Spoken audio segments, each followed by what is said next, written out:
Today, I'm going to be showing you how to use a graph to make predictions. We all know that sugar dissolves in water, and we know that soda has tons of sugar in it, but how much? Each of these beakers is filled with a different percentage of sugar. This last one is filled with soda. Now this is our control. This is pure water. We're going to have to measure this so we get a starting point. You're going to need to make sure that you zero your scale, otherwise you're going to get some bad measurements. Also, very important, you need to weigh how much your graduated cylinder is so that you can subtract this from your total. Okay. Remember when you're using a graduated cylinder to measure the liquid by the meniscus. You see, the meniscus is actually the bend, once the bubbles are gone. It's the lowest point of this little curve here, so this isn't quite 10 milliliters. So add just a couple of drops more. Yeah, and so if the line is straight and the bottom of the meniscus just barely kisses that 10 milliliter line.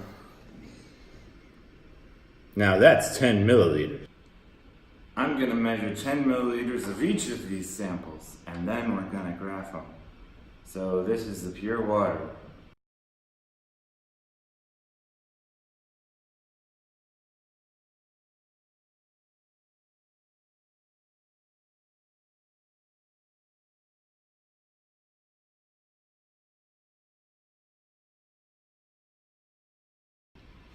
This isn't how much the water weighs. This is how much the water and the cylinder weigh.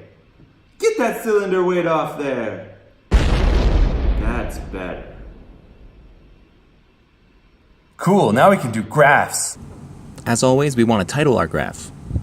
What we knew we were measuring goes in the x-axis. Don't forget the units. And what we found out goes in the y-axis. The next most important thing here is to find a good scale. To do that, take your lowest measurement. Well, in this case, it's 0. So that's a good place to start. Then take your highest measurement and round up a little bit. Then do the same thing with the y-axis.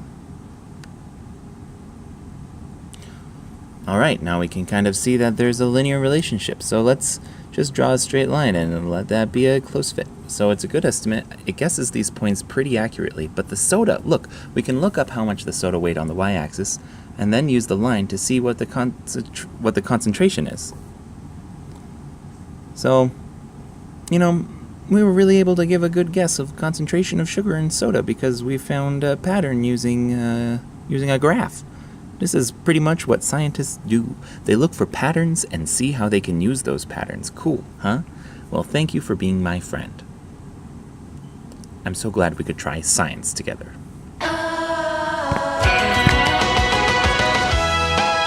Yes, I know there's more than just sugar and soda.